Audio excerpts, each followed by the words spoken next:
Theoretical questions आते हैं। ये बताया जाता है कि कैपेसिटर को चार्ज किया जा रहा है, फिर बैटरी डिस्कनेक्ट कर रहे हैं और फिर उनके प्लेट्स के बीच की डिस्टेंस को कम ज्यादा करते हैं, तो क्या इन बातों पर इफेक्ट आता है। मीडियम को फिल करते हैं तो क्या इफेक्ट आता है, तो इस पर हम लोग देखते हैं। दो सेक्शन डील करे जाते हैं। पहला पार्ट हो गया कि अगर कैपेसिटर को चार्ज किया जाए V वोल्ट से, जब ये कंप्लीटली चार्ज हो जाए तो बैटरी को डिस्कनेक्ट कर दें। जैसे ही डिस्कनेक्ट करेंगे तो क्या इनकी प्लेट्स पर जो चार्ज की वैल्यू होगी वो कांस्टेंट हो जाएगी। तो इसको हमें डील करना है Q इक्वल टू कांस्टेंट की तरीके। और दूसरा केस आता है कि अगर बैटरी कनेक्टेड है, अब इनके प्लेट्स के बीच की डिस्टेंस को कम ज्यादा कर रहे हैं या मीडियम चेंज कर रहे हैं, तब इसको डिस्कस करना है। यानी जब बैटरी कनेक्टेड होगी तो क्या कांस्टेंट हो जाएगा, V कांस्टेंट हो जाएगा थ्रू आउट। तो पहले वाले केस को देखते हैं, जब Q कांस्टेंट होगा और चेंज करेंगे तो क्या क्या आएगा। तो इसके लिए Q C V E U और यहां पर हो जाएगा मीडियम, चेंज करेंगे, डिस्टेंस को इंक्रीज करेंगे और एरिया को इंक्रीज करेंगे, तो क्या क्या चेंजेस आएंगे। तो सबसे पहले पार्ट में अगर बैटरी को डिस्कनेक्ट किया जा रहा है तो चार्ज की वैल्यू कांस्टेंट है। अगर मीडियम को भी चेंज कर रहे हैं तो भी इस पर कोई इफेक्ट नहीं आएगा। डिस्टेंस को भी चेंज कर रहे हैं तब भी कोई चेंज नहीं आएगा। और एरिया को भी कम ज्यादा कर रहे हैं प्लेट का, तो भी इसमें कोई चेंज नहीं आएंगे। अब बाकी के बारे में हमें कमेंट लिखना है, तो बाकी के बारे में हम लोग क्या करेंगे, इनके फॉर्मूले Q के टर्म में लिख लेंगे जो भी है। तो C कितना हो जाएगा, A epsilon naught upon D, इसका तो ये हो गया। V कितना हो जाएगा, Q बाई C।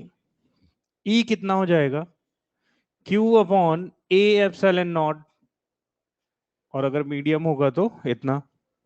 U कितना हो जाएगा, Q स्क्वायर अपॉन 2C। तो Q के टर्म में फॉर्मूले लिख लिए। अब पहले वाले पार्ट को देखते हैं। मीडियम को चेंज करेंगे तो क्या कैपेसिटेंस इसका इंक्रीज हो जाएगा, बोलो भाई। कैपेसिटेंस इंक्रीज होगा तो पोटेंशियल के बारे में क्या बोलेंगे कि पोटेंशियल इसके प्लेट्स के बीच का क्या हो जाना चाहिए, कम, क्योंकि ये इनवर्सली प्रोपोर्शनल हो गया। नेक्स्ट इलेक्ट्रिक फील्ड के बारे में देखो, तो इलेक्ट्रिक फील्ड क्या हो जाएगा, क्या ये डिनोमिनेटर में है, यानी इसकी वैल्यू क्या हो जाएगी, कम हो जाएगी। एनर्जी, क्यू कांस्टेंट है, सी इनवर्सली प्रोपोर्शनल, यानी जो सी में चेंज आ रहा है, सी क्या हो रहा है यहाँ पे, बढ़ रहा है, तो यहाँ पे एनर्जी क्या हो जाएगी, कम हो जाएगी। तो ये थ्योरेटिकल क्वेश्चन, कौन सी चीज इंक्रीज हुई, कौन सी डिक्रीज हुई, क्या कांस्टेंट हुआ, उन सबको देखते हैं।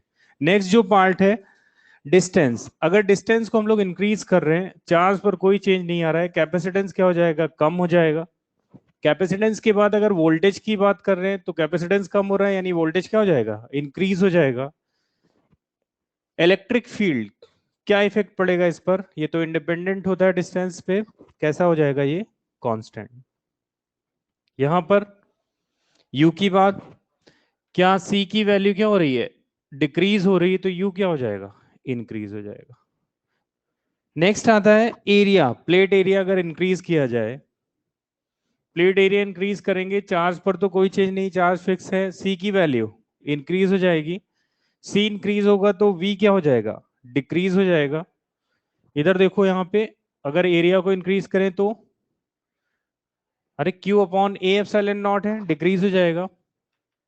इस पर क्या C की वैल्यू क्या हुई थी, एरिया इंक्रीज किया तो C की वैल्यू क्या हो गई थी, इंक्रीज, ये डिनोमिनेटर में तो क्या हो जाएगा, डिक्रीज हो जाएगा। तो ये तो तीन बातें आ गई कि मीडियम को चेंज कर रहे हैं। अब कभी कभी ऐसा बोला जाए कि डाइलेक्ट्रिक स्लैब पुल आउट करा जा रहा है, डिस्टेंस को डिक्रीज किया जा रहा है, एरिया को कम कर रहे हैं, तो उसका उल्टा हो जाएगा। ठीक है, तो ये तो हो गया चार्ज कांस्टेंट की बात। इसी में अगर आपसे बोला जाए कि बैटरी कनेक्टेड है और तब इन सब बातों को हमें देखना है, एप्सिलॉन आर को, डी को और एरिया को इंक्रीज करने में अब क्या चेंजेस आएंगे। तो सबसे पहला वर्क है कि भाई V तो हमारा कांस्टेंट हो गया, Q कितना हो जाएगा, बोलो, CV, यानी हम लोग सेकंड में लिखते हैं C equal to A epsilon naught upon D, Q को लिखते हैं CV, और E कितना आ जाएगा, E equal to V upon D, और जो एनर्जी होगा वो कितना हो जाएगा, हाफ CV स्क्वायर। अब इन पर देख लेते हैं वही तरीका। मीडियम चेंज कर रहे हैं, बैटरी कनेक्टेड है, V कांस्टेंट हुआ, क्या कैपेसिटेंस इंक्रीज हो जाएगा? बिल्कुल हो जाएगा। चार्ज C के डायरेक्टली प्रोपोर्शनल है, ये कांस्टेंट हो गया, यानी ये भी इंक्रीज हो जाएगा। मीडियम चेंज कर रहे हैं, क्या इस पर कोई चेंज आएंगे? नहीं आएंगे, ये कैसा हो जाएगा? कांस्टेंट। अब क्या होता है कि इसमें या तो हम अपनी थ्योरी लगाएं, ये चेंज हो रहा है, वो कम हो रहा है, या फिर इनको मैथमेटिकल फॉर्मूलों में लिख लें जिन पर डिपेंडेंसी है। तो ये हमें पता है एक कांस्टेंट है, एक ही वेरिएबल आ रहा है, एक कांस्टेंट है, एक वेरिएबल आ रहा है, तो उसके हिसाब से हम स्ट्रेट फॉरवर्ड बोल सकते हैं कि इंक्रीज होगा या डिक्रीज होगा। यहां पर देखो, क्या सी इंक्रीज हो रहा है, डायरेक्टली प्रोपोर्शनल है, ये भी क्या हो जाएगा? इंक्रीज हो जाएगा। नेक्स्ट, अगर डिस्टेंस इनके बीच की बढ़ाई जा रही है या कम करी जा रही है, वी पर कोई चेंज नहीं आएगा, सी की वैल्यू डिक्रीज हो जाएगी। सी डिक्रीज होगा तो क्यू क्या हो जाएगा? ये भी डिक्रीज हो जाएगा। ई डिस्टेंस को इंक्रीज कर रहे हैं, ये क्या हो जाएगा? डिक्रीज। सी डिक्रीज हो रहा है, वी कांस्टेंट है, यानी ये भी क्या हो जाएगा? डिक्रीज। ए एरिया को अगर इंक्रीज करेंगे तो ये कांस्टेंट हुआ, इसकी वैल्यू क्या हो जाएगी? बढ़ जाएगी। यहां पर सी इंक्रीज हुआ तो ये भी बढ़ जाएगा। ई पर क्या चेंज आएगा? कोई चेंज नहीं आएगा, वी फिक्स है, डी के हिसाब से लिखा हुआ है। नेक्स्ट, यू पर आएंगे बात, तो यू पर क्या हो जाएगा? क्या सी की वैल्यू बढ़ रही है, यानी यू बढ़ जाएगा। तो ये थ्योरेटिकल क्वेश्चंस हैं, लैंग्वेज पढ़ना है, उसके हिसाब से फॉर्मूला लिखना है, और फिर आपको ये बात बतानी कि कौन सी चीज कम ज्यादा हो रही है। ठीक है भाई। नेक्स्ट इसका है पार्ट फॉर्मेशन ऑफ कैपेसिटर।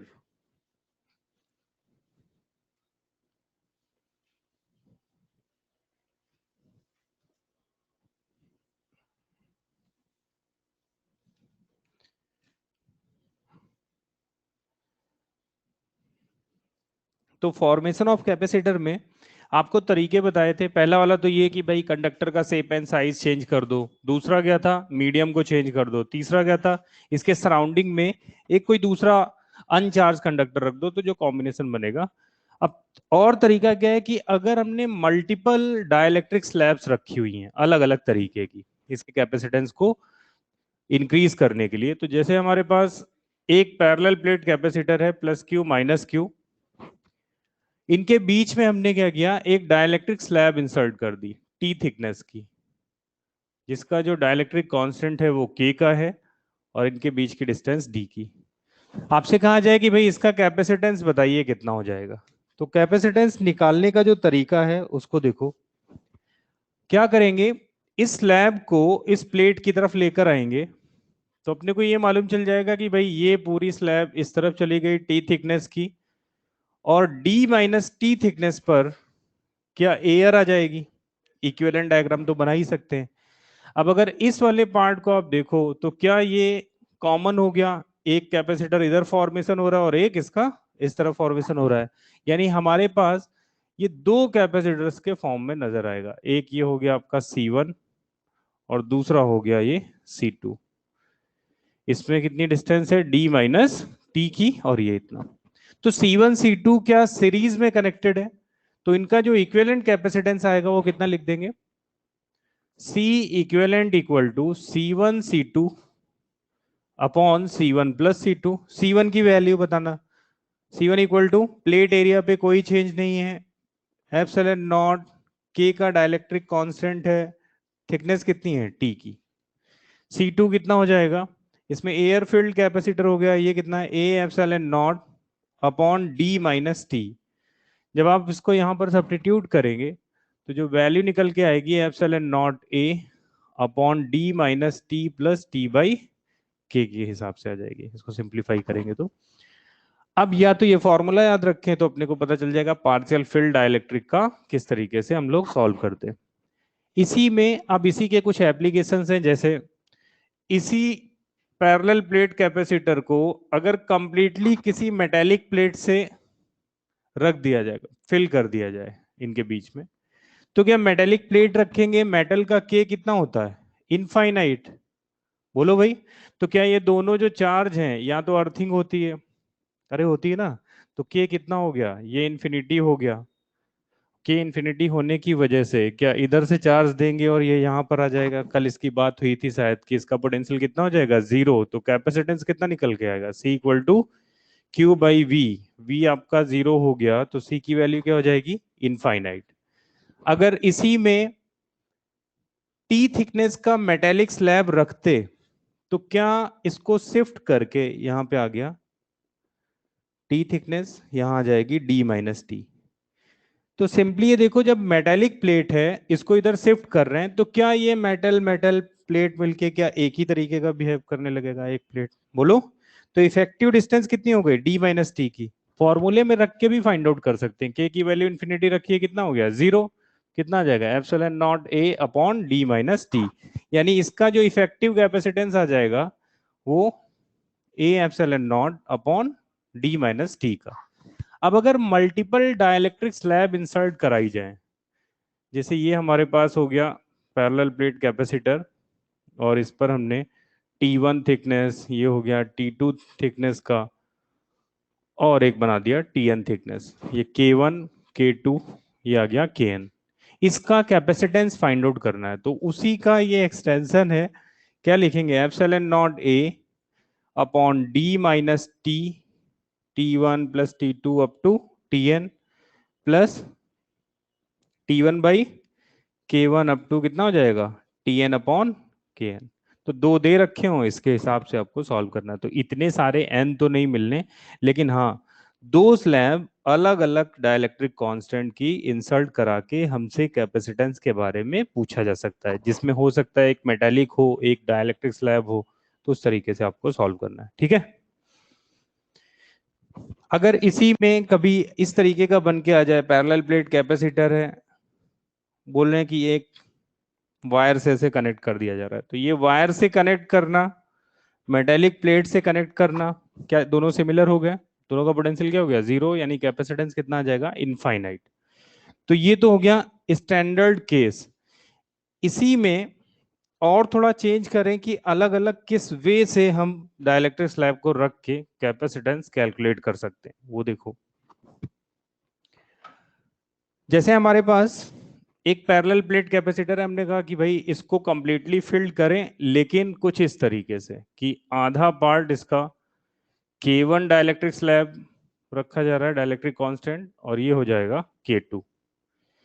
इसका कैपेसिटेंस हमें फाइंड आउट करना है, डिस्टेंस दी की है, इक्वली आधा आधा फील्ड किया जा रहा है। तो फिर से ये वाली जो बाउंड्री हो जाएगी, क्या एक कैपेसिटर इधर फॉर्मेशन होगा और एक इस तरफ होगा, दोनों को हम लोग क्या करेंगे, इन पॉइंट्स के अबाउट अगर देखें तो क्या दोनों कैपेसिटर हमें सीरीज में कनेक्टेड नजर आएंगे। इसका हो जाएगा C1, इसका C2। जरा C1 देखो कितना लिखेंगे। C1 के लिए प्लेट एरिया में तो कोई चेंज नहीं आ रहे हैं, D कितना हो जाएगा, D/2 का, यानी C1 की वैल्यू लिखेंगे A epsilon naught K1 upon D/2। C2 कितना हो जाएगा, A epsilon naught K2 upon D/2। क्या सीरीज में, सीरीज में अगर दोनों को सिंप्लीफाई करें तो C इफेक्टिव कितना आ जाएगा, C effective equal to C1 C2 upon C1 plus C2। जब आप इसको रखेंगे तो कुछ रिजल्ट आ जाएगा, A epsilon naught upon D 2K1 K2 upon K1 plus K2 का। तो ये इसका आ जाएगा इफेक्टिव कैपेसिटेंस। अब जरूरी नहीं है इसी फॉर्म में इसकी बात करी जाए, ऐसा हो सकता है कि अपर हाफ को हम लोग पॉजिटिव कर दें, अपर हाफ को K1 से फिल करें और लोअर हाफ को K2 से, तब इसका कैपेसिटेंस कितना निकल के आएगा। तो कोई रिजल्ट नहीं याद रखेगा, क्योंकि रिजल्ट में क्या है, ये स्पेसिफिक हो गया कि आधा आधा ही फिल किया जा रहा है। कभी ऐसा भी हो सकता है कि ये डिस्टेंस हो जाएगी D/3 की, ये हो जाएगी 2D/3 की। अब ये रिजल्ट वेस्ट हो गया पूरा। तो इस वजह से इसके प्रोसेस को समझेंगे, उसके हिसाब से सॉल्व करेंगे।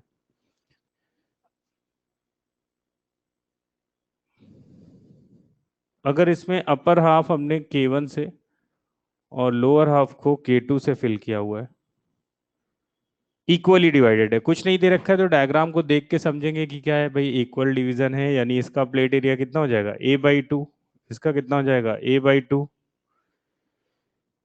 अब यहां से अगर इसको कट किया जाए तो क्या ये वाला सेगमेंट कुछ आपको ऐसे नजर आएगा जब कट करेंगे कि ऐसा लगेगा दो कैपेसिटर हैं लेकिन दोनों कैसे कनेक्टेड हुए, पैरेलल में कनेक्टेड हुए, क्योंकि यहां से ही बाउंड्री आ रही है, अलग अलग कर रहा है डाइलेक्ट्रिक कांस्टेंट को, तो इस वजह से अलग अलग कर दिया।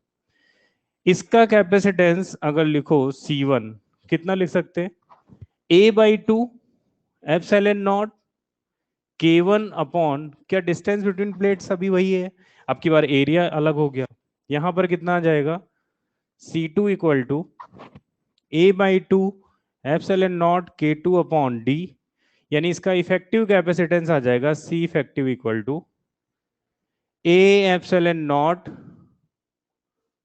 K1 plus K2 by 2 into D। ठीक है, अरे आ जाएगा ना। अगर आपसे पूछा जाए इसका के इक्विवेलेंट बताइए,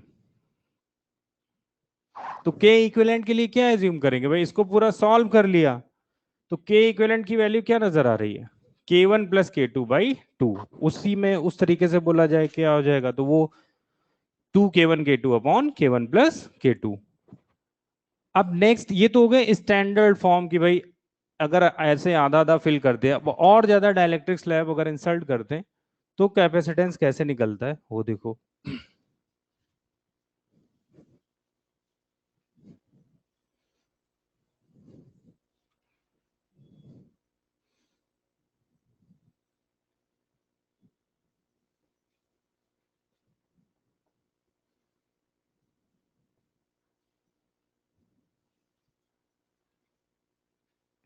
K1 K2 है और इस जगह पर हमने फिल कर दिया K3 से।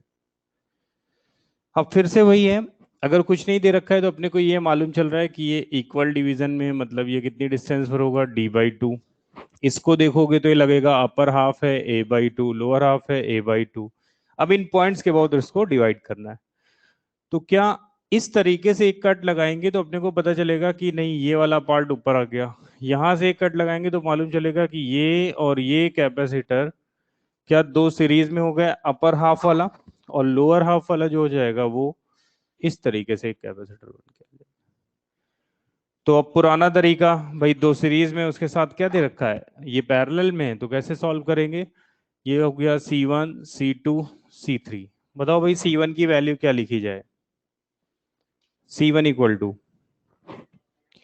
Plate area A/2 epsilon naught K1 upon D/2, C2 A/2 epsilon naught K2 upon D/2, C3 कितना हो जाएगा A/2 epsilon naught K3 upon D की डिस्टेंस आ गई।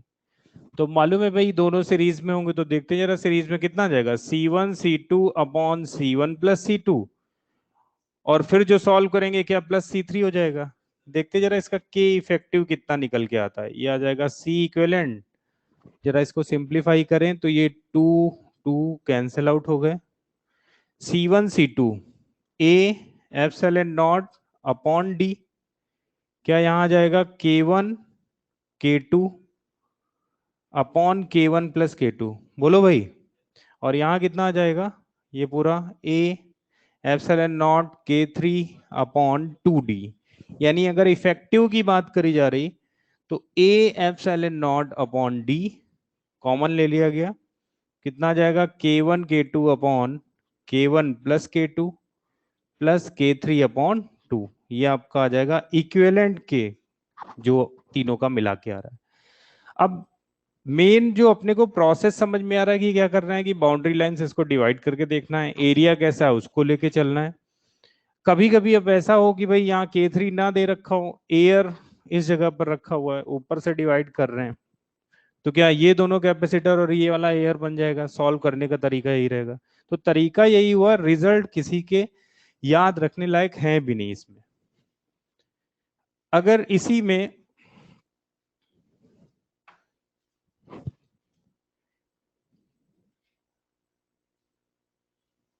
यहां पर K1 और इस जगह पर ये K2 K3 फिल किया जा रहा है, अब बताना है इसका कैपेसिटेंस कितना हो जाएगा। ये हो गया D/2 प्लेट एरिया ए का, कैसा है A/2 के हिसाब से इधर आ रहा है। अब क्या किया जाए इसमें, तो इसमें ये दिख तो रहा है भाई सिमिलर, तो इसके लिए क्या करना होता है, आप यहां से भी इसको ऐसा एज्यूम करिए इस बाउंड्री से कि एक कैपेसिटर ये बन जाएगा, दूसरा ये बन जाएगा, तीसरा ये तो बना ही हुआ है, चौथा ये बन जाएगा, चारों कैपेसिटर। तो इनका जो फॉर्मेट आपको दिखेगा कुछ इस तरीके का कि दो कैपेसिटर सीरीज में हो गए, उनके साथ ये भी हो गया पैरेलल में। इसका कैपेसिटेंस लिखें तो कितना आ जाएगा, क्या A/2 एप्सिलॉन नॉट K1/D/2। इसका कितना आ जाएगा, A/2 एप्सिलॉन नॉट K2/D/2। इसी तरीके से यह आ जाएगा A/2 एप्सिलॉन नॉट K1/D/2, और ये आ जाएगा आपका A/2 एप्सिलॉन नॉट K3/D/2। क्या इसका भी हम लोग सॉल्व करके इक्विवेलेंट कैपेसिटेंस फाइंड आउट कर सकते हैं? क्योंकि एग्जाम में जो आया हुआ है उसमें 3 पार्ट कर दिए, K1 K2 K3 K4, और बोला गया K इफेक्टिव की बात करिए, तो हम लोग ये अभी 4 की बात कर रहे हैं। इसी तरीके से और आगे भी बढ़ जाएगा। कितना आ जाएगा, जरा इसको सिंप्लीफाई करते हैं। ये दोनों सीरीज में हो गए, C1 C2 C3 C4। कितना आ गया, C1 C2 upon C1 plus C2, C3 C4 upon C3 plus C4। ये आ गया आपका C इक्विवेलेंट।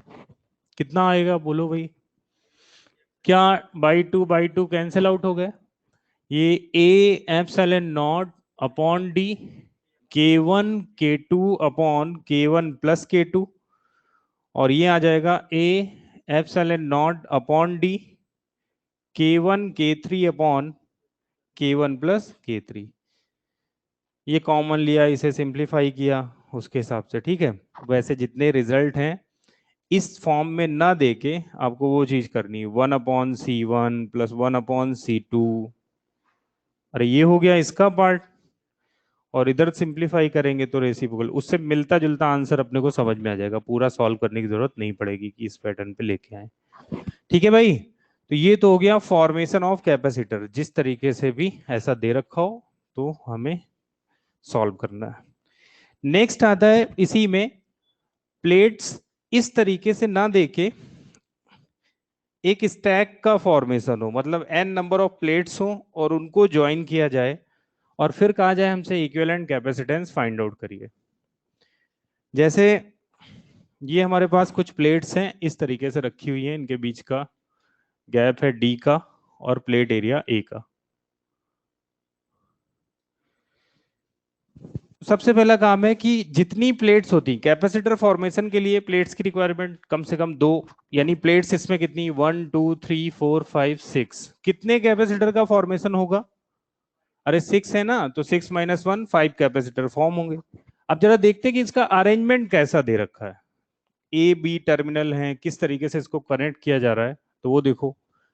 जैसे सपोज हमारे पास एक पॉइंट यहां पर है, इसको यहां से कनेक्ट किया, एक पॉइंट यहां पर है, इसको यहां से कनेक्ट किया, ऑल्टरनेट प्लस माइनस, या ए पॉइंट है ये और ये है बी पॉइंट, तो हमने ऑल्टरनेट प्लेट्स को इन टर्मिनल से कनेक्ट कर दिया। हमसे कहा जा रहा है कि भाई बताइए इसमें कितना इसका इक्विवेलेंट कैपेसिटेंस होगा। तो उसके लिए सबसे पहला काम नंबरिंग कर देते हैं, 1 2 3 4 5 6, और इसको देखते हैं तो पता चलता है कि 1 प्लेट और 6 प्लेट का डबल नहीं है पार्ट, ये तो एक ही कैपेसिटर बना रहा है 5 के साथ। लेकिन बाकी जितनी भी प्लेट्स हैं, जैसे 2 प्लेट है, तो 2 प्लेट 1 के साथ भी कैपेसिटर फॉर्मेशन कर रहा है और 3 के साथ भी कर रहा है, यानी दो दूसरी नंबर की प्लेट का 2 बार यूज होगा। इस तरीके से तीसरा चौथा पांचवा, और 1 और जो 6 हैं वो इंडिविजुअल ही रहेंगे। तो देखो इसको कैसे, ए पॉइंट हमने यहां पर लिया, ए पॉइंट से इस रास्ते से गए, कौन सी प्लेट मिल रही है, फर्स्ट प्लेट मिल रही है, फर्स्ट प्लेट की नंबरिंग कर दी। क्या ये फर्स्ट प्लेट सेकंड से कनेक्टेड है और अपने पास सेकंड तक पहुंचने का भी रास्ता है, तो यहां तक हम बी तक आ गए। अब बी तक आ गए तो देखा सभी सेकंड प्लेट का जो पार्ट है वो थर्ड से भी कैपेसिटर का फॉर्मेशन कर रहा है, तो हमने सेकंड प्लेट का एक डुप्लीकेट प्लेट बना लिया। अब ये किससे कनेक्टेड हुआ, थर्ड से, थर्ड किससे कनेक्टेड है, ए पॉइंट से, देखो यहां से सेकंड किससे आया, थर्ड से आया, थर्ड ए से कनेक्टेड हो गया। फिर से देखा भाई कि थर्ड भी फोर्थ के साथ कैपेसिटर बना रहा है, तो थर्ड का हमने डुप्लीकेट प्लेट बना लिया। ये किससे कनेक्टेड हो गया? फोर्थ से। और फोर किससे है? बी से आ गया। अब फोर का देखो फिर से, क्या फोर्थ प्लेट फिफ्थ से कनेक्टेड है, और फिफ्थ किससे आ गया? ए से आ गया। और अगेन फिफ्थ का डुप्लीकेट बनाया, ये हो जाएगा सिक्स, यहां से कनेक्टेड हो गया। यानी एक फॉर्म से इसको हमने दूसरे फॉर्म में चेंज किया, और पता चला ये तो सारे किस तरीके से हैं, सी का कैपेसिटेंस है लेकिन सभी पैरेलल में है, तो कितना कैपेसिटेंस आ जाएगा इसका? टोटल 5C का। अब इसी में क्वेश्चंस को और थोड़ा आगे बढ़ाएं और ये बोला जाए कि अगर ए पॉइंट और बी पॉइंट के बीच में एक वी वोल्ट की बैटरी कनेक्ट करी जा रही है, तो आपको बताना है कि इंडिविजुअल प्लेट्स पर चार्जेस कितने होंगे। तो अगर बैटरी कनेक्ट करेंगे ए और बी से, तो हर एक प्लेट पे चार्ज बताना है। वी वोल्ट की बैटरी है, तो क्या ये वाली प्लेट, ये वाली प्लेट, ये और ये सभी पॉजिटिव, और इसके पड़ोस में नेगेटिव, कितना चार्ज डिपॉजिट होगा? तो हम कहेंगे पैरेलल में है तो हर एक कैपेसिटर के क्रॉस वी का वोल्टेज है, क्या सीवी का चार्ज आएगा? तो हम बोलेंगे यहाँ आएगा प्लस सीवी, इधर आ जाएगा minus CV, plus CV minus CV, plus CV minus CV. ठीक है। अब हमसे कहा जा रहा है कि प्लेट पर बताइए हर एक प्लेट पर चार्ज कितना है। तो फर्स्ट प्लेट पर चार्ज, तो फर्स्ट प्लेट को देखो, तो फर्स्ट प्लेट का यूज केवल एक ही जगह पर हो रहा है। कितना होगा चार्ज? बोलेंगे प्लस सीवी का चार्ज होगा, क्योंकि ये पॉजिटिवली कनेक्टेड है। अरे है ना। अब जरा सेकंड प्लेट को देखो, सेकंड प्लेट कहाँ कहाँ है? तो हम बोलेंगे सेकंड प्लेट एक तो इस जगह पर है, एक यहाँ पर है, और दोनों पे साइन कैसा है? नेगेटिव। यानी यहाँ पर चार्ज होगा सीवी का माइनस सीवी, यहाँ पर भी माइनस सीवी, तो कितना चार्ज आ जाएगा सेकंड प्लेट पे? -2 CV का चार्ज आ जाएगा सेकंड प्लेट पे। थर्ड प्लेट देखो, तो थर्ड प्लेट फिर से इस जगह पर आ रहा है प्लस सीवी, यानी यहां पर आ जाएगा +2 CV का चार्ज। ठीक है। इसी तरीके से ये फोर्थ पर आ जाएगा -2 CV, और फिफ्थ पर क्या आ जाएगा? +2 CV, सिक्स पर क्या आ जाएगा? -CV। तो इंडिविजुअल प्लेट्स पर हमने चार्ज की बात कर ली। क्या चार्ज निकल आएगा तो हमसे कहा जाए इलेक्ट्रिक फील्ड बताओ। अब आगे क्वेश्चन बनाने के लिए तो ऐसी बात करी जा सकती है ना कि भाई इसमें कितनी एनर्जी स्टोर्ड होगी, इनके बीच में इलेक्ट्रिक फील्ड बताइए, चार्ज पता हो गया। तो ये सब चीजें आगे के ड्राइव्ड क्वेश्चन होते हैं। अब एक और देखते हैं इस पर। ये तो सिंपल था, ऑल्टरनेट प्लस माइनस अगर जोड़े जाएं तो इस तरीके से फॉर्म होता है। अगर कुछ इस तरीके से जोड़ा जाए,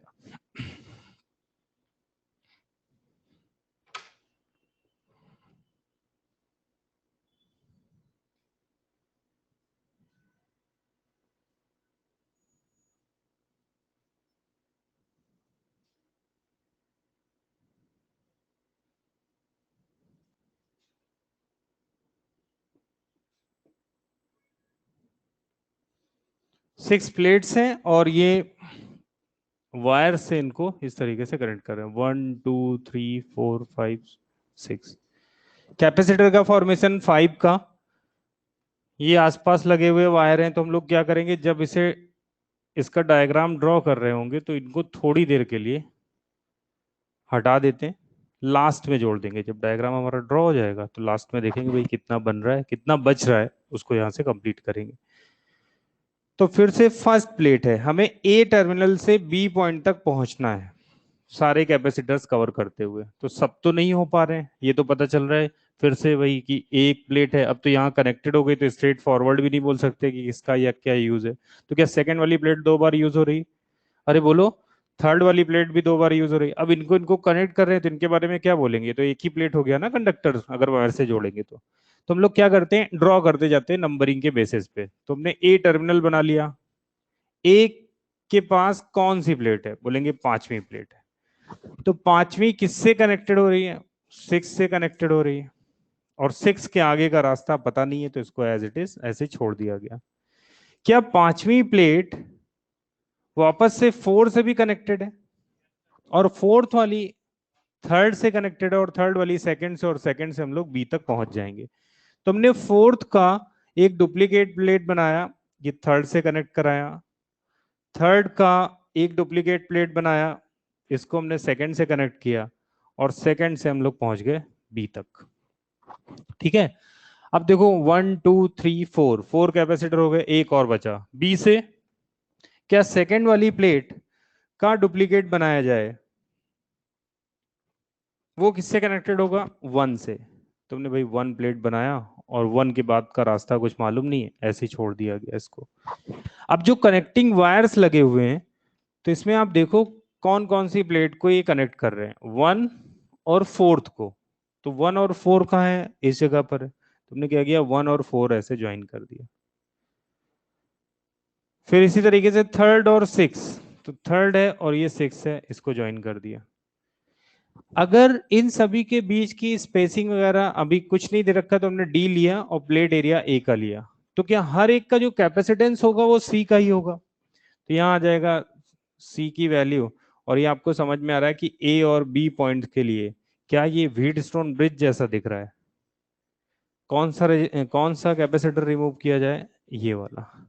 ये रिमूव करेंगे तो क्या ये सीरीज में C/2 पैरेलल में कितना जाएगा कैपेसिटेंस इसका? C=A/0/D का। चार्जेस हर एक प्लेट में पूछना हो, बैटरी जोड़ दी जाए।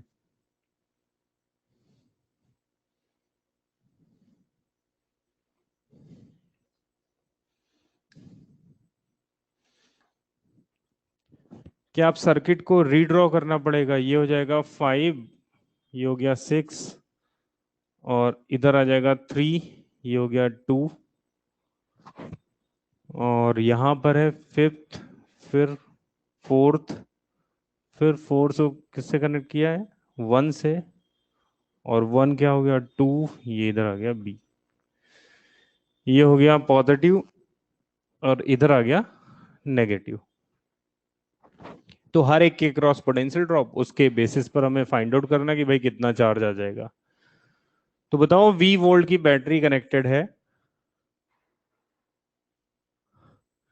तो इसके क्रॉस वोल्टेज कितना होगा? वोल्टेज पता हो जाएगा तो चार्ज निकाल लेंगे, Q=CV से। क्या आ जाएगा? क्या ये V है, दोनों सेम आ रहे हैं, तो यहां पर आ जाएगा V/2 चार्ज अगर देखो तो चार्ज कितना निकाल लेंगे? CV/2। मेन ये देखना है कि कौन सी पोलैरिटी है, तो उसके हिसाब से ये plus minus plus minus plus minus plus minus ऐसे ऑल्टरनेट पॉजिटिव। अरे इसमें तो चार्ज का फ्लो सेम रहेगा ना, तुमने ऐसे बना लिया। अब प्लेट्स देखो भाई कि प्लेट्स पर कौन कौन से चार्ज आ रहा है। जैसे आपसे पूछा जाए फर्स्ट प्लेट पर चार्ज की वैल्यू बताइए कितनी हो जाएगी?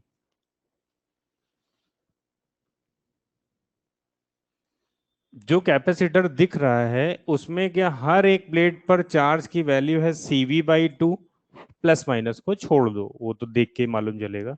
ओवरऑल जो कैलकुलेशन के बेसिस पर V वोल्टेज है, पूरा V है, इधर कितना आ जाएगा? V/2 V/2 V/2 V/2, यानी हर एक में जो चार्ज आया CV/2 का आ गया। अब फर्स्ट प्लेट पूरे में काउंट करो कहाँ कहाँ आ रहा है, तो फर्स्ट प्लेट अपने को केवल यहां पर मिल रहा है। बोलो कितना चार्ज आएगा इस पे? +CV/2 का। सेकेंड प्लेट पर कितना चार्ज आएगा? तो सेकेंड प्लेट यहां पर मिल रहा है और यहां पर मिल रहा है, यहां पर -CV/2, -CV/2, यानी प्लेट 1 पे जो आपको दिख रहा है वो है CV/2 का, वो भी प्लस का। प्लेट 2 पर कितना आ जाएगा? क्या -CV आ जाएगा? प्लेट 3 पर देखो कितना आ जाएगा? तो थर्ड प्लेट आपको यहां पर दिख रहा है केवल, तो कितना आ जाएगा? +CV/2। ये हो गया थर्ड प्लेट पर भी इतना। फोर्थ प्लेट, तो फोर्थ एक ही जगह यूज हो रहा है, तुमने लिखा भाई फोर्थ पर आ जाएगा -CV/2 का। फिफ्थ प्लेट, क्या फिफ्थ प्लेट दो जगह मिल रहा है आपको? ये हो गया, ये हो गया यहाँ पर, तो CV/2 कितना जाएगा? +CV, तो फिफ्थ पर आ गया +CV का चार्ज। सिक्स प्लेट -CV/2, अरे आएगा ना? तो इस तरीके से हम लोग चार्जेस की कैलकुलेशन कर सकते हैं कि कितना आएगा। तो स्टेप्स में नया क्या आया? नया हमें ए से बी तक पहुंचना है, सर्किट को रीड्रॉ करना है, कनेक्टिंग वायर्स लिखे हों तो उनको हटा के सबसे लास्ट में जोड़ेंगे, जहां नहीं पहुंच पा रहे हैं उसको वहीं पर छोड़ दो, पूरा कंप्लीट करो, आखिर में अपने को कहीं ना कहीं से रास्ता मिल जाएगा कि इसे कंप्लीट कैसे करना है। तो ये हो गया आपका फॉर्मेशन ऑफ कैपेसिटर इस तरीके से। इसी में अब चेंज लाने के लिए कुछ नहीं, डाइलेक्ट्रिक मीडियम फिल कर दिया जाए, तो वो ड्राइव्ड क्वेश्चन हो गया। करना क्या होगा, सबसे पहले यही पहुंचना होगा, उसके बाद जाके डाइलेक्ट्रिक कांस्टेंट इंसर्ट कराएंगे और फिर सॉल्व करेंगे।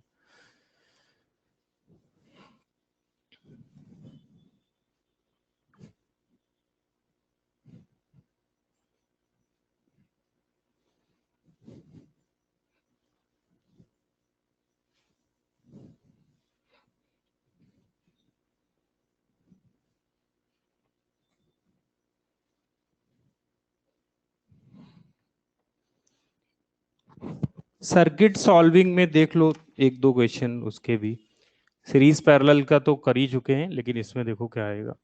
जैसे कि सपोज हमारे पास एक कैपेसिटर है, ये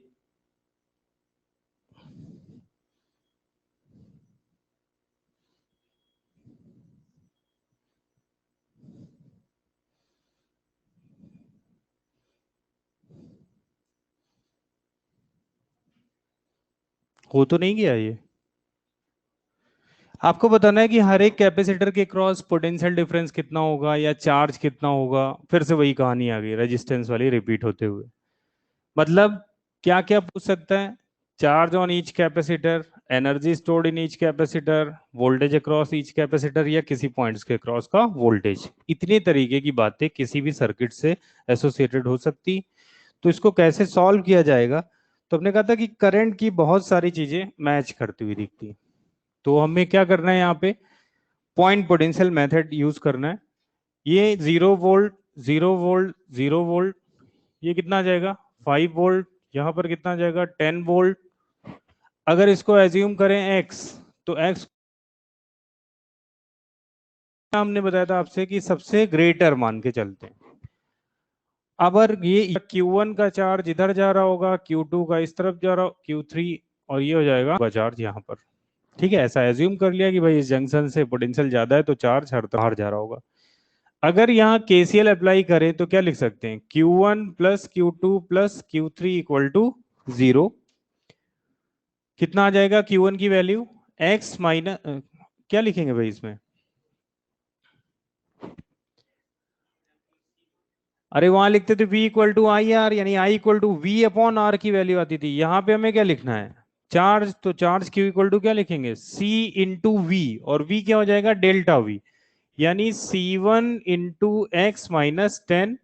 इसी तरीके से इसका C2 कितना आ जाएगा, Q2 कितना आ जाएगा, C2 into x minus 5 plus C3 into x minus 0। क्या यहां से अपने को x पता चल जाएगा, x क्या है उस अननोन पॉइंट का पोटेंशियल। और जैसे ही x आ गया, एनर्जी स्टोर्ड हो या चार्ज हो, कितना फ्लो कर रहा है उस पर्टिकुलर ब्रांच में, वो सारी चीजों का कैलकुलेशन हो सकता है। यही नहीं, आपको जैसे ही चार्ज मालूम चल जाएगा, आपसे कहा जाए कि ए पॉइंट से लेके बी पॉइंट के बीच का पोटेंशियल डिफरेंस बताइए। अगर या किसी यहां से आना है, या इस पाथ को बता दिया जाए कि इनके बीच का पोटेंशियल डिफरेंस बताइए, तो क्या करना है, एक से चलना है, दूसरे तक केवीएल लगाते हुए सॉल्व करना है। इसी में एक और स्टैंडर्ड न्यूमेरिकल है, जैसे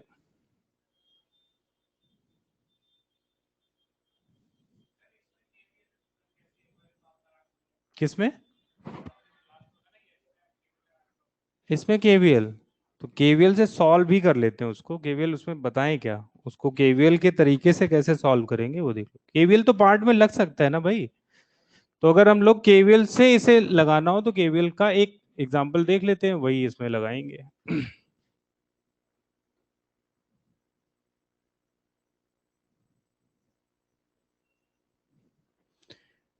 केवीएल के लिए सबसे पहले आपको बताया था कि अगर दो बैटरीज लगी हुई हैं तो ज्यादा वोल्ट की बैटरी को हम लोग प्राइमरी एज्यूम करेंगे। क्यू का चार्ज यहाँ से निकालेंगे, इधर कितना आ जाएगा Q1, यहाँ कितना आ जाएगा Q माइनस Q1, और ये दोनों सम होके यहाँ पर आ गए। अब अगर पहले लूप में हमें केवीएल लगाना, हमने कहा था कि दोनों में कन्वेंशनल क्या लेना चाहिए, सेम लेना चाहिए, सेंस जो है मूविंग मूवमेंट का, और यहाँ से मूव करना स्टार्ट करते हैं, वापस यहीं पर आते हैं। तो यहां से चले, बैटरी के लिए तो कोई दिक्कत नहीं, क्या लिखेंगे, लोअर से हायर जा रहे हैं +10। अब ये कैपेसिटर मिला, प्लस से माइनस जा रहे हैं, क्या पोटेंशियल कम हो रहा है, तो लिखेंगे माइनस क्यू अपॉन C1। फिर यहां पर है, फिर से ये हायर है ये लोअर है, हायर से लोअर आ रहा है, माइनस Q1 अपॉन क्या लिखा हुआ है C3। इस पॉइंट तक पहुंच गया 0। ठीक है, अब ये तो हो गया केवीएल से सॉल्व करना। क्यों नहीं कर रहे हैं इससे? क्योंकि वही दिक्कत वो जो करंट में थी, सेम प्रॉब्लम यहाँ पर रिपीट होगी कि अपने को मेहनत भी करनी है, माइनस प्लस का भी ध्यान रखना है, और आंसर भी आने के थोड़ी दिक्कत हो सकती है। तो वहां पर क्या है, वहां उसको देखना है। अब यहाँ अगर केवीएल लगाना ही हो तो क्या यहाँ से इसका पोटेंशियल लिख रखा है, इसमें अपने चार्ज की वैल्यू निकाल ली Q/C, फिर इस रास्ते से आएंगे Q3/C3, फिर करके यहाँ तक पहुंच जाएंगे।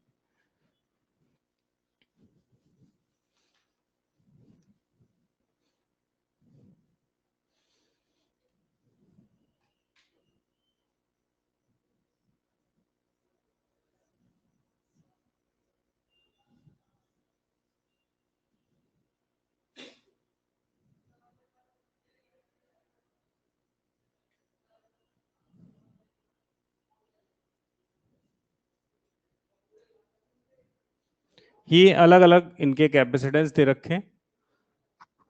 आपको बताना है कितना चार्ज फ्लो करेगा, टोटल चार्ज यहां से, या फिर वही पुराना तरीका, हर एक के क्रॉस पोटेंशियल डिफरेंस कितना होगा, फिर चार्ज कितना होगा, और ब्रांच में कितना होगा। तो जब कभी कैपेसिटर की बात आती है तो हम लोग ये देखते हैं कि क्यों ना हर एक एलिमेंट के क्रॉस हम पोटेंशियल डिफरेंस निकाल लें। तो पोटेंशियल डिफरेंस से हमें पता चल जाएगा Q इक्वल टू क्या होता है CV, ये लगा के। ये तरीका आसान रहता है, बाकी डिवाइड डिवाइड करके। तो इसमें पोटेंशियल को कैसे डिवाइड किया जाए, तो उसके लिए आप ऐसा सोच सकते हैं कि ये हो गया 500 वोल्ट, एक पॉजिटिव टर्मिनल, ये 0 था, तो इसको हमने एक बैटरी के तरीके अज्यूम कर लिया। क्या इनके क्रॉस जो वोल्टेज आ रहा है वो 500 वोल्ट का आ रहा है? अब इस 500 वोल्ट को इसमें डिवाइड करना है, तो किस तरीके से डिवाइड किया जाए? इसको आपको सिंप्लीफाई करना पड़ेगा। ये कितना हो जाएगा 10, और 10, अरे 2020 सीरीज में 10 हो गया, 10 और 15 कितना हो गया 25, यानी यहां पर आ जाएगा अपने 25। अब अपने पास ऐसा लगा कि भाई केवल दो कैपेसिटर सीरीज में कनेक्टेड हुए, कितना वोल्टेज है 500, इसको डिवाइड करना है। तो डिवाइड करने का क्या तरीका, इसके अक्रॉस का वोल्टेज अगर V1 है, इसके अक्रॉस का कितना होगा V2। V1 की वैल्यू कैसे निकालेंगे? तो V इक्वल टू होता है Q/C। V is inversely proportional to C हो गया। जो काम वहां पैरेलल में करते थे वो काम यहाँ पे सीरीज में करना पड़ेगा। यानी ये हो गया टोटल वोल्टेज, ये हो गया एलिमेंट्स के क्रॉस के वोल्टेज। अगर इसमें हमें रिलेशन लिखना है तो V1 इक्वल टू क्या लिखा जाए, इसमें आपको वोल्टेज पता करना है तो इसके बगल वाला कैपेसिटर का capacitance upon total capacitance into total voltage, ये आपको V1 की वैल्यू मालूम चल जाएगी।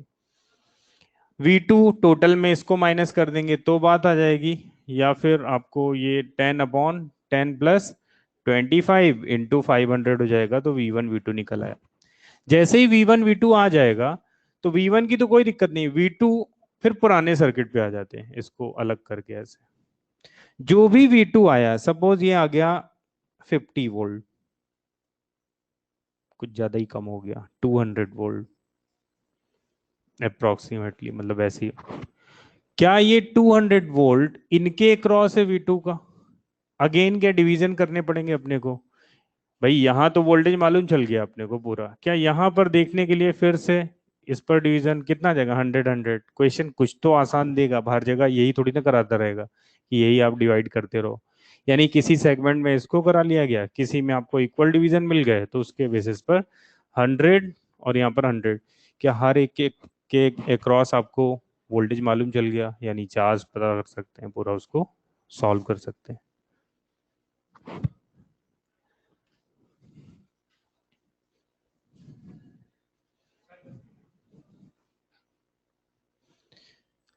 मेरे हिसाब से खत्म हो गया, और क्या बचा है इसमें? CNT। हाँ,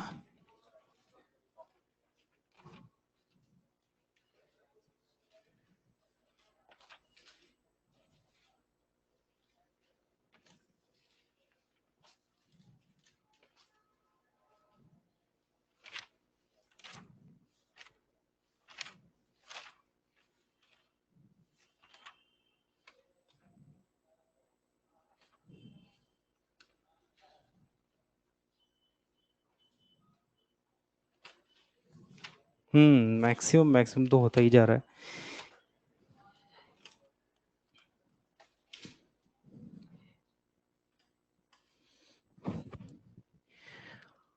अब एक रिजल्ट था क्यूब के लिए बताया हुआ था, इसमें भी देख लो इसमें क्या चेंज आते हैं। अगर क्यूब की हर एक साइड पर, भाई सीरीज पैरेलल के क्वेश्चन नहीं कर रहे हैं, कल बात हुई थी ना इसकी, कि इसके जैसे भी क्वेश्चंस हैं सीरीज पैरेलल के फॉर्मूले इंटरचेंज हो रहे हैं, बाकी सारे मेथड्स वही हैं, उसके थ्रू हम लोग देख सकते हैं। इसका हमने कहा था कि भाई ट्रिक होती है और जो सीरीज में निकाल रेजिस्टेंस के लिए निकालते हैं उसका ठीक उल्टा कर देते हैं। हर एक कैपेसिटर ब्रांच में कनेक्टेड है, तो उसमें क्या लिखते थे, 7 9 10/12 आता था, इंटू आर लिखते थे। यहाँ पर कितना हो जाएगा, 12C/, इतना, यानी पास वाले पॉइंट्स फिर दूर वाले पॉइंट फिर सबसे दूर वाले पॉइंट्स का कैपेसिटेंस फाइंड आउट करते हैं। अब जरा एक दो न्यूमेरिकल लिख रहे हैं आप लोग, इसके फटाफट आंसर बताते जाओ, तो उससे ये हो जाएगा कि हम लोगों ने कुछ कर भी लिया। इसमें मॉड्यूल देना भाई। बस बस।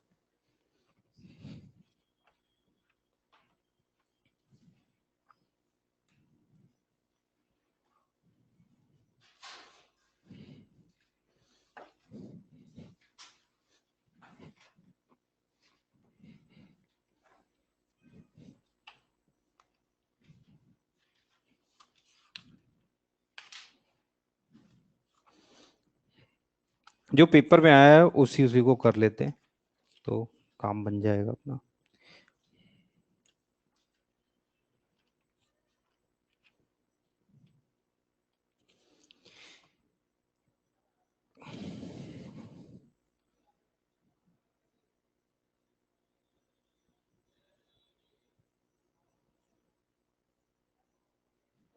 अब इसमें इतना सिंपल ना पूछ के उन्होंने क्या पूछा कि ये पॉइंट्स है PQRSW, तो पूछ रहा है CPQ/CPS का रेशियो बताइए कितना हो जाएगा कैपेसिटर का।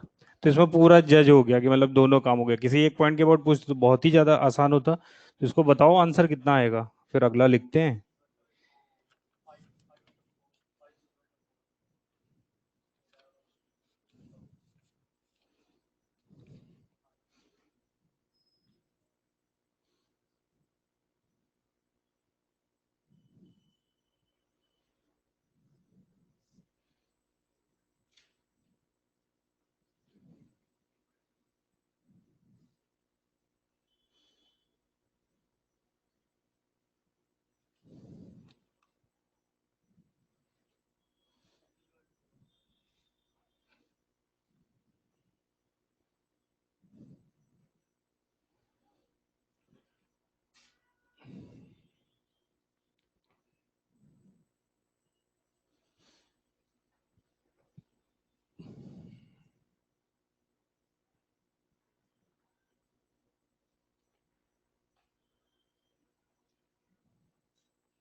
हाँ भाई, कितना आया इसमें? C P Q. इसके लिए क्या ये बाकी के हो गए कैसे सीरीज में? C/5, और इसके साथ ये पैरेलल में C+C/5, 1 2 3 4, C/4, यानी C+C/4 कितना हो गया? 5C/4। इसका कितना हो गया P और S का? P और S में ये कितना हो गया C/2, और ये कितना हो गया C/3। तो C/2 और C/3 कितना हो गया? 5C/6। दोनों का रेशियो लेंगे, ये आ गया। चलो भाई, इसको देखो, पहले इसको देखो फिर इसको। इसका कितना आ जाएगा? क्या इसमें ये पॉइंट यहां से कनेक्ट कर देंगे, इनका काम खत्म। कितना हो गया? 2 माइक्रोफैरेड। इस वाले पार्ट को अगर आप देखो केवल इसको हाइड करके, क्या ये व्हीटस्टोन ब्रिज नजर आ रहा है? इनका इनका रेशियो सेम है, ये बीच वाला हट जाएगा। तो ये कितना हो गया? 2 और 2 सीरीज में 1 1 1 1, कितना हो गया? 2। और ये कितना था? 2, यानी 2 और 2 कितना आ गया? 1 माइक्रोफैरेड। चलो इसको देखो। इसमें आपको एक पैरेलल प्लेट कैपेसिटर है और उनके बीच में अलग अलग डाइलेक्ट्रिक स्लैब रखी हुई है। पूछा जा रहा है कि E वर्सेस D का ग्राफ कैसा होगा। तो ग्राफ प्लॉटिंग नहीं करनी, अपने को चारों में से बेस्ट ग्राफ जो है वो समझ में आना चाहिए कि कैसा बनेगा। तो उसके लिए क्या तरीका है? ये मालूम है कि अगर प्लेट यहां पर ना हो, डाइलेक्ट्रिक स्लैब इंसर्ट ना हो, तो क्या जो फील्ड बनता है वो कैसा बनता है? यूनिफॉर्म। अगर स्लैब को रखा जाएगा तो कहाँ कहाँ का फील्ड डिस्टर्ब होगा? जहां जहां प्लेट रखी जा रही है वहां वहां का डिस्टर्ब हो जाएगा। किस फैक्टर से डिस्टर्ब होगा? तो हम लोग क्या करते हैं कि जब एक्सटर्नल फील्ड में कोई डाइलेक्ट्रिक स्लैब रखते हैं तो जो फील्ड आता है, फील्ड की वैल्यू कितनी हो जाती है? क्या फील्ड की वैल्यू डिक्रीज हो जाती है? बोलो भाई, कितना डिक्रीज हो जाएगी? जितने का ये फैक्टर होगा। यानी यहां पर अगर एक्सटर्नल हम E0 लेके चल रहे हैं, तो इसके अंदर कितना आ जाएगा? क्या इसकी वैल्यू आ जाएगी E0/5? बोलो। और इसकी वैल्यू कितनी आ जाएगी? E0/3। तो क्या आपने को ये समझ में आ जाएगा किसका डाइलेक्ट्रिक कांस्टेंट ज्यादा है, कहां पर क्या चीज कम हो रही है? उस हिसाब से आपको फ्रेम करना पड़ेगा। एक और पार्ट आता है इसमें, safe voltage, break down voltage पर बेस्ड न्यूमेरिकल। जैसे दो कैपेसिटर्स दे रखे हैं और आपसे पूछा जाए कि इन दोनों को सीरीज में लगाना है, तो कितना वोल्टेज सेफ रहेगा जिनसे दोनों वर्क कर सके? ज्यादा वोल्टेज कर देंगे तो क्या हो जाएगा? खत्म हो जाएगा वो। तो अपने पास दो कैपेसिटर्स हैं। सपोज एक दे रखा है, इसका वोल्टेज है 100 वोल्ट, और C1 का जो कैपेसिटेंस है 50 माइक्रोफैरेड। और दूसरा दे रखा है C2, ये हो गया 100 माइक्रोफैरेड, और इसका वोल्टेज हो गया 200 वोल्ट। अगर इन दोनों कैपेसिटर्स को सीरीज में कनेक्ट किया जाए तो मैक्सिमम सेफ वोल्टेज वो कौन सा होगा जिसमें जिसको अप्लाई करें तो ये क्या हो? ब्रेक ना हो। इनका इंडिविजुअल ब्रेकडाउन वोल्टेज कितना दे रखा है? 100। यानी ये जो पहला कैपेसिटर है ये केवल 100 वोल्ट तक वर्क कर सकता है, इससे एक्सीड हुआ तो ये ब्रेक कर जाएगा। ये कितना है? 200 तक वर्क कर सकता है, इससे एक्सीड हुआ तो ब्रेक कर जाएगा। तो वो सफिशियंट वोल्टेज बताना है जिसमें ये दोनों सीरीज में लगाते हैं तो वर्क कर सके। कितना हो जाएगा वोल्टेज? तो उसके लिए तरीका, दोनों की आप चार्ज फाइंड आउट करें। इसका चार्ज अगर देखोगे तो कितना आ जाएगा? Q=CV। अरे 50, एक जीरो और बढ़ा लेते हैं 500। इससे क्या होगा? कुछ पॉइंट्स वगैरह कैंसिल आउट हो जाएंगे। तो कितना हो जाएगा? ये दो दो चार जीरो हो गए, 50, यानी 10⁻²⁰ का आ गया। यहां पर देखो चार्ज कितना आ जाएगा इसका, Q2,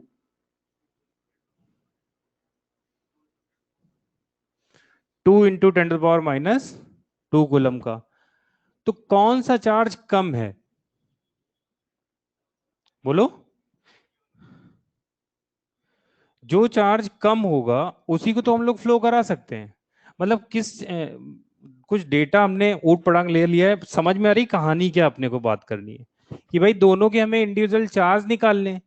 जो सबसे पहले खतरा आ रहा है जिसको ब्रेक होने के लिए, उसे हमें बचाना है, दूसरा तो अपने आप ही बच जाएगा। ठीक है, इसमें शायद वैल्यू में वोल्टेज वगैरह ले लिया, इस वजह से वो ज्यादा दिख रहा है। तो अगर इनको हम लोग सीरीज में कनेक्ट करते हैं तो कितना वोल्टेज इसके अक्रॉस अप्लाई करें कि ये सेफ रहे, तो इसी के अकॉर्डिंग बात करो, कितना आ जाएगा। अरे इन दोनों में अगर हम लोग टू इतना चार्ज फ्लो कराते हैं तो इसके क्रॉस वोल्टेज कितना मिल जाएगा जरा देखो। सपोज अगर हम 2 × 10⁻² कूलम का चार्ज फ्लो कराते तो इसके क्रॉस वोल्टेज अपने को कितना मिलता, 500 × 10⁻⁶। अरे Q equal to C V, तो वो V का वैल्यू क्या 100 आता है या 100 से कम आता, तो V इक्वल टू हो जाएगा आपका Q/C।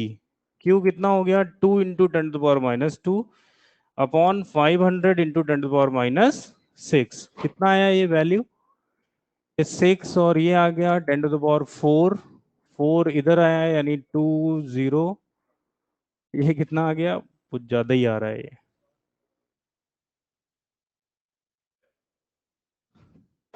क्या ये सेफ हो गया, बोलो भाई। तो हम लोग कितना मिनिमम चार्ज लेके चल सकते हैं इतना, तो ये पूछा जाए तो इस तरीके के कॉम्बिनेशंस लगा के बात होती है। अब डेटा ऐसा वैसा रखा हुआ है, बाकी क्वेश्चन लगाओगे तो क्वेश्चन में क्या करना है, इंडिविजुअल चार्जेस निकालने, सबसे कम वाला चार्ज होगा वो फ्लो करा के देखोगे, उसके हिसाब से आपको नए वाले वोल्टेजेस पता चल जाएंगे। तो पैरेलल में लगाएंगे तो पैरेलल में क्या हो जाएगा, कितना सेफ वोल्टेज रखें, तो दोनों चार्ज से फिर हमारे पास रेस्ट्रिक्शंस आ गए कि कौन सा ब्रेक होगा, सीरीज में लगाएं पैरेलल लगाएं, तो कितना हो जाएगा। अरे इस चार्ज को अगर फ्लो कराते यहां से तो क्या चार्ज का डिवीजन रखा होता, फिर यहां हमें चार्ज की वैल्यू फाइंड आउट करनी पड़ेगी Q1 और Q2। पहली बात इसके लिए, दूसरी बात इसके लिए, फिर सॉल्व करना पड़ेगा। इसी वजह से क्वेश्चन पैरेलल में आपको दिखेगा ही नहीं, ना हमें दिखा है, हमने भी सीरीज वाला लिखा है और सीरीज से दिखा भी है क्वेश्चन। क्यों नहीं दिखा है, क्योंकि क्वेश्चन के ऊपर क्वेश्चन अंदर और आ गया, Q1 Q2 को डिवाइड करके फाइंड आउट करो, और ऐसा भी नहीं है कि ये कैपेसिटर इक्वल हो तो इक्वल डिवीजन मिल जाए, अगेन आपको इनवर्स उसके में जाना पड़ेगा। तो छोटा चार्ज लेके आपको डिवाइड करना है और उसके हिसाब से ये देखना है।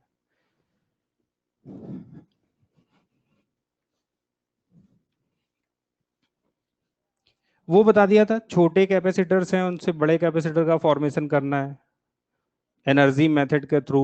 फ्रैक्शन में जो आया था ना कैपेसिटर 250 वोल्ट कुछ ऐसा लेके हुई थी शायद कल बात। एक आता है कंसेप्ट फ्रिंजिंग फील्ड का, कहीं गोल्डन की पॉइंट्स पर लिखा हुआ है मुझे, ये फ्रिंजिंग फील्ड क्या होता है, एज पर जो फील्ड काउंट करते हैं ना हम लोग यहाँ पे, जैसे पैरेलल प्लेट कैपेसिटर बनाया, हमें मालूम है कि भाई अंदर ये जो फील्ड है वो कैसा है, यूनिफॉर्म है। लेकिन अगर यहाँ की बात करें, क्या यहाँ पर जो फील्ड लाइंस होंगी थोड़ा कर्व जाएंगी, तो इनको बोलते हैं हम लोग फ्रिंजिंग फील्ड। और इसको जब आइडियल केस जितना भी डिस्कस करते हैं उसमें हमने फील्ड कैसा लेके रखा हुआ है, यूनिफॉर्म फील्ड ले रखा है। एक टर्म, हाँ, जब जाती है भैया, अब इसमें ऐसे क्यों जाएंगे का कोई मतलब नहीं होता। अब फील्ड लाइंस तो ऐसे इससे निकल के हम ऐसे ही क्यों मोड़ दे रहे हैं, ये सीधे जाके आगे जाके मुड़े, वो डायग्राम बने हुए वैसे भी। ये क्या है, imaginary concept of visualising electric field. उसके बाद भी अगर हम पूछें कि ऐसे क्यों जा रही, तो मतलब समझ में नहीं आ रहा। जो बनाया जिनने, माइकल फेराडे ने, उनने बोला कि इससे प्रॉब्लम के लिए इजी टू अंडरस्टैंड हो जाता है, कि हमने माना कि भाई पॉजिटिव चार्ज से जा रहा है, अब पॉजिटिव चार्ज ही नहीं दिखा, बोले एक्सपीरियंस किया गया, भाई इलेक्ट्रॉन का ट्रांसफर हो गया, अब इलेक्ट्रॉन ट्रांसफर होते हुए भी नहीं दिखे अपने को, क्या माना, केवल एक्सपीरियंस किया कि उस पर कोई ना कोई प्रॉपर्टीज नई इंट्रोड्यूस हो गई, ठीक है। एक और टर्म था एनर्जी डेंसिटी का, हालांकि 3 क्वेश्चन आए अभी हमने देखा थर्ड सेकंड एक्सरसाइज में। तो एनर्जी डेंसिटी क्या होता है, पैरेलल प्लेट कैपेसिटर में अगर हमें एनर्जी डेंसिटी की बात करनी हो, या कहीं पर भी मैग्नेटिक में भी आता है एनर्जी डेंसिटी, क्या लिखेंगे, energy stored, total energy stored in per unit volume is called energy density. तो यहां पर अगर आपको +Q -Q का चार्ज दे रखा है तो कितनी एनर्जी हो जाएगी, लिखेंगे Q²/2C। वोल्टेज दे रखा है कितना, लिखेंगे CV²। यानी अगर हमें सिंप्लीफाई करना हो वोल्टेज के हिसाब से तो क्या लिखेंगे, हाफ CV²। इस पैरेलल प्लेट कैपेसिटर का कितना वॉल्यूम हो जाएगा, जहां पर इलेक्ट्रिक फील्ड होगी उतना ही वॉल्यूम हम लोग काउंट करेंगे और वहीं की एनर्जी डेंसिटी कैलकुलेट। भाई एनर्जी डिस्ट्रीब्यूटेड तो प्लेट्स के बीच में ही है, तो प्लेट्स के बीच का हम लोग पूरा वॉल्यूम देख लेंगे। पर यूनिट वॉल्यूम में देखना है तो उसके लिए क्या करेंगे, ए इंटू डी। क्या सी की वैल्यू इसके लिए A epsilon naught upon D, V कितना लिख सकते हैं, E into D, A into D. तो इसको अगर सॉल्व करेंगे तो आ जाएगा half epsilon naught E square. एक फॉर्म है जो हम लोगों को ज्यादातर यूज होता है, याद रखते हैं, half epsilon naught E square. अगर आपसे, ये तो हो गया पर यूनिट वॉल्यूम के लिए। तो क्वेश्चन में ध्यान से देखना है कि भाई कितना, कभी कभी ये बोलता है work done by the battery बताना है एनर्जी के टर्म में, क्या लिखा होगा, half epsilon naught E square. तो हमें पता है कि जितना वर्क कर रहे हैं उसका हाफ कितना हो रहा है, स्टोर हो रहा है, और हाफ कहाँ पर जा रहा है, लॉस में जा रहा है। तो उन चीजों को थोड़ा ध्यान में रखना है कि इसका डबल भी होता है और इसका हाफ भी रखते हैं। अरे मतलब समझ में आ रहा है क्या कहना चाह रहे हैं, कि जैसे हमारे पास एनर्जी डेंसिटी दे रखी किसी कैपेसिटर की,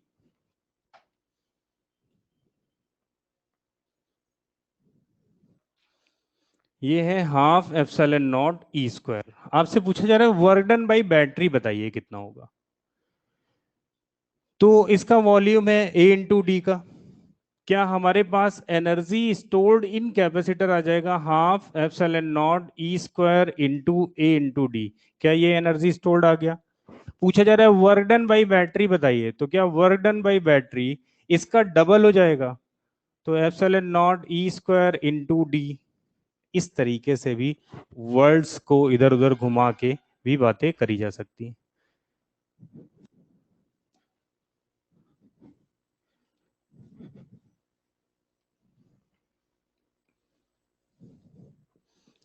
एक और कंसेप्ट आता है सेल्फ एनर्जी का। कंसेप्ट क्या है, न्यूमेरिकल है। एनर्जी की बात हम लोगों ने करी थी, अभी भी कर रहे हैं। तो सेल्फ एनर्जी पर बेस कुछ क्वेश्चंस आते हैं, उसको देखो कैसे।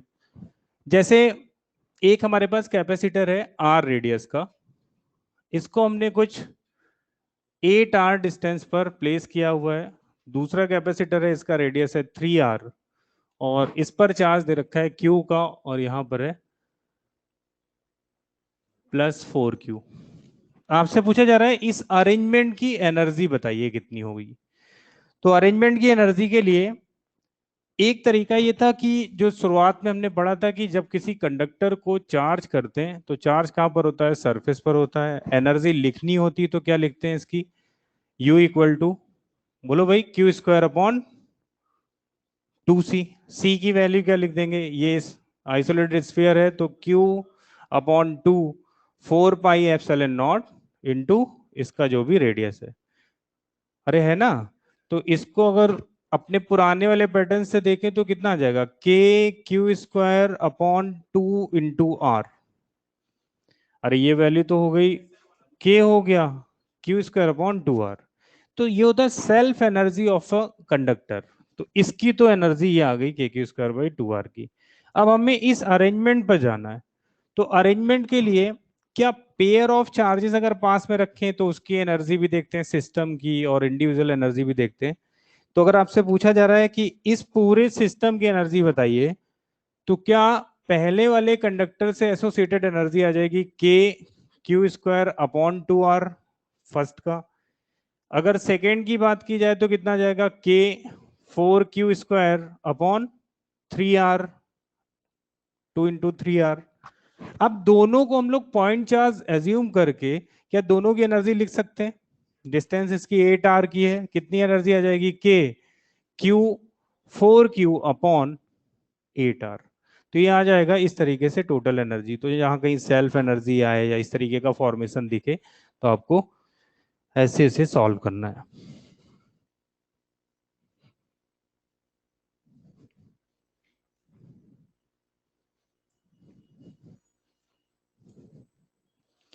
एक और पार्ट है जो प्लेट्स का हम लोगों ने कंडक्टर में डिस्कस किया था। यहां पर अगर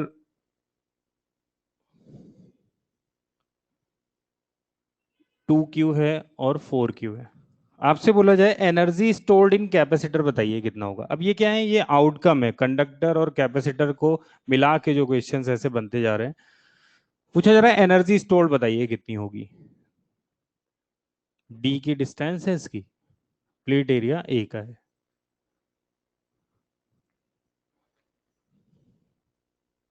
तो सबसे पहले एनर्जी स्टोर्ड के लिए हमें चार्जेस पता हो, वो भी कौन से चार्जेस जो कैपेसिटर फॉर्म करें। तो इसको चार्ज का रिडिस्ट्रीब्यूशन करेंगे यहाँ पे, देखो कितना आ जाएगा, 4 2। क्या बताया था भाई, जितनी भी प्लेट्स हो सभी के चार्जेस को पहले क्या करते हैं, सम अप करते हैं, कितना हो जाएगा 6Q। क्या ये 3Q का चार्ज यहाँ पर और 3Q का चार्ज इस जगह पर आ जाएगा। नेक्स्ट स्टेप क्या है, कंजर्वेशन ऑफ चार्ज लगाना। 3Q इस जगह पर है, बनाना इसे इतना है, यानी -Q का चार्ज सामने होना चाहिए। तो यहाँ पे आ जाएगा, इधर सामने कितना आ जाएगा, +Q। क्या बाउंडेड चार्ज अपने को, ये बाउंडेड चार्ज है, नहीं है, बोलो भाई। बाउंडेड चार्ज कौन सा हुआ जिससे हमें कैपेसिटर का फॉर्मेशन होगा, तो ये फेसिंग साइड के जो इंड्यूस चार्जेस हैं इनको बोलते हैं बाउंडेड चार्ज। और इसके थ्रू हमें एनर्जी लिखनी होती है, जो एनर्जी लिखते हैं हम कैसे लिखते हैं, C = Q², तो Q²/2C का एनर्जी, यानी ये जो चार्ज हुआ इसकी भी एक अलग से डेफिनेशन आ गई। जब हम A ε0/d पढ़ते हैं तो कभी नहीं बोलते कि ए कौन सा एरिया होगा, बाद में जब एक क्वेश्चन आता है तो वो हमें बताता है कि नहीं ए ओवरलैप्ड एरिया होगा। K²/2C जब तक पढ़ रहे थे तब तक कभी बात नहीं आई कि ये क्या है, Q की वैल्यू क्या है, बोलते चार्ज ऑन द कैपेसिटर। जब ये कंडक्टर के फॉर्म में दिख रहा है तो हमें पहले चार्ज ऑन द कैपेसिटर निकालना पड़ेगा कि कैपेसिटर का फॉर्मेशन कैसा हो रहा है। तो कौन से चार्ज काउंट करेंगे, बाउंड, यानी इस फॉर्मूले में जो यूज कर रहे हैं उसे बाउंड चार्ज बोलेंगे और बाउंड चार्ज के हिसाब से होगा।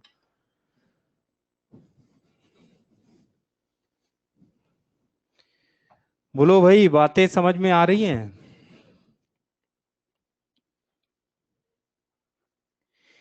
एक और बिल्कुल आसान सा क्वेश्चन है सीरीज पैरेलल का, वो भी देखते हैं।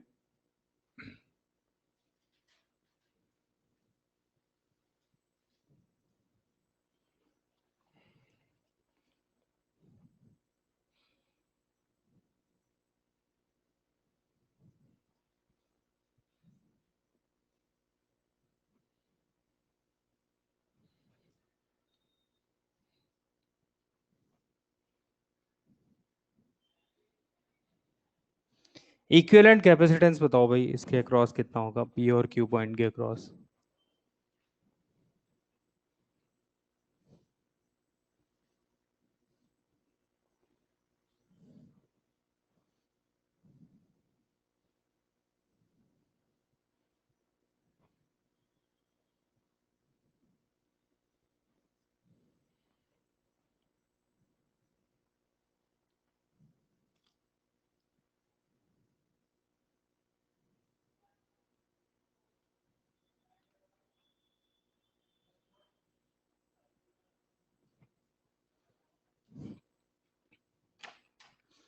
कितना, ये भी शायद सी है या 2C है, एक सेकंड देख ले। 2C, अब समझ गए ना, 2C तुमने भी कैसे बोला, कोई कारण होगा इसका। क्या कारण होगा कि सामने वाला भी पेपर दे के, क्वेश्चन दे के तुमसे थोड़ी नहीं कर रहा तुम जोड़ घटाना ही करते रहो, कुछ सीक्वेंस बनाओ जिसमें कैलकुलेशन भी। जब हम आपको एग्जाम्पल में क्वेश्चन कराते हैं, कहीं कहीं सेम रेजिस्टेंस या सेम कैपेसिटर ले लिए चार्ज का डिवीजन करने के लिए या पोटेंशियल डिवाइड करने के लिए, तो पूरा पार्ट तो कर लिया कि आप अपना जीवन ही इसी पर बना हुआ है कि अपन केवल कैलकुलेशन ही करते रहे, चाहे जो भी क्वेश्चन है बस जोड़ घटाना करना है, तो वो उस पार्ट पे नहीं है। देखो कितना आ जाएगा, क्या फिर से कोई ना कोई सीक्वेंस बनता हुआ नजर आया, मतलब एक बार एफर्ट डालने ये कितना हो गया आपका पैरेलल में 2C। क्या इस 2C और 2C को सॉल्व करेंगे कितना हो गया C सीरीज में। अब ये C और ये C कितना हो गया 2C, मतलब कुछ भी नहीं कर रहे हैं, बार बार वही पेन को, ये कितना हुआ 2C कितना हो गया C।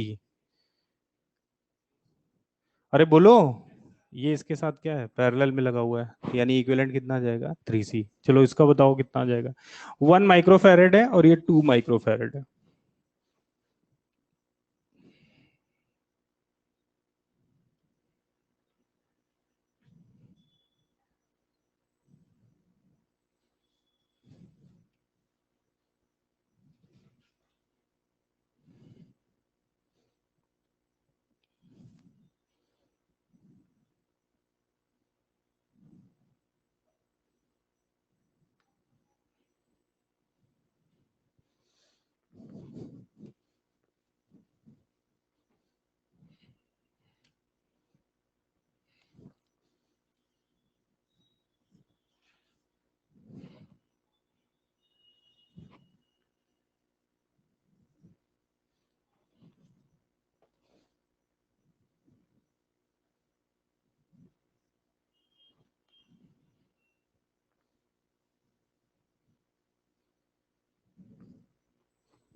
हाँ भाई, इसमें क्या आ जाएगा, ये ए, ये बी, कौन से सीरीज में, क्या ये पॉइंट ए हो गया, इस पॉइंट को हमने एक्स एज्यूम किया, इधर वाला ए हो गया, ये वाला बी हो गया, ये भी बी हो गया। पूरे पॉइंट से क्लियर नहीं है, यानी ये कैसे लगाना है, इसमें पॉइंट पोटेंशियल मेथड क्या बताया था, ए एक्स बी, ए और एक्स के बीच में ये कैपेसिटर हो गया, ये भी किसके बीच में, ए और एक्स के बीच में, ये वाला किसमें, एक्स और बी के, और ये वाला किसमें, ए और बी के, पैरेलल सीरीज। और ये इसमें बताना है हर एक कैपेसिटर पे चार्ज कितना होगा। अभी तक हम लोग एक कैपेसिटर लगा हुआ है उसके हिसाब से बात कर रहे थे, अब इसमें बताना है कि कितना चार्ज स्टोर होगा। तो क्या charge stored in each capacitor निकालने के लिए हर एक कैपेसिटर के अक्रॉस हमें क्या पता होना चाहिए, पोटेंशियल। पोटेंशियल मालूम चल गया, Q इक्वल टू CV लगाएंगे। कैसे फाइंड आउट करेंगे पोटेंशियल, देखो अब कुछ नहीं दे रखा है, चार्ज पूछा जा रहा है, तो चार्ज मानने के लिए हम लोग क्या इसे स्टेडी स्टेट मान लें कि ये कैपेसिटर फुली चार्ज है। अब आपको पोटेंशियल के बारे में बात करनी है, तो ये हटाकर हमने इस तरीके से बना लिया। अब यहां से जो करंट जाएगा, इस रास्ते नहीं जाना, यहां नहीं जाना, पूरा का पूरा करंट यहां से घूम गया, कितना करंट आ गया, I इक्वल टू 10/5 यानी 2 एम्पियर का करंट आ गया। तो जरा ये देखो कि इन पॉइंट्स के अक्रॉस वोल्टेज कितना आ रहा है, क्या ये 8 वोल्ट आएगा, भाई यहां तो करंट गया नहीं, इसका कोई मतलब नहीं, यहां पर करंट गया नहीं, इससे भी बात कर सकते हैं TPD E-IR करके। यहां पर 2 एम्पियर का करंट जा रहा था, तो ये 2 × 4 8 वोल्ट आपको यहां पर मिल गया। क्या यही 8 वोल्ट इन दोनों कैपेसिटर्स पर इक्वली डिवाइड होगा। तो जब क्वेश्चन देख रहे थे तो क्वेश्चन फिर से बड़ा लग रहा था, सॉल्व करने के लिए स्टेप पहला वाला फॉलो किया केवल, कि स्टेडी स्टेट करो, करंट निकालो। अब हमें लगा अब और भी सॉल्व करना पड़ेगा, मालूम चला नहीं ये तो 8 वोल्ट आ रहा है, और 3 के दे रखे हैं, कैसे हैं, सीरीज में, तो क्या इसके क्रॉस 4, इसके क्रॉस 4 वोल्ट आ जाएगा, यानी अपने को वोल्टेज मालूम चल गया। अब चार्ज की बात करें तो Q इक्वल टू CV। तो क्वेश्चन को हमें ये नहीं सोचना है कि नहीं पूरा पूरा इतना बड़ा दे दिया, अब ये क्या करेंगे, इसमें क्या करेंगे, स्टेप से एक दो जाएंगे, अपने आप सॉर्ट आउट होता हुआ दिखेगा।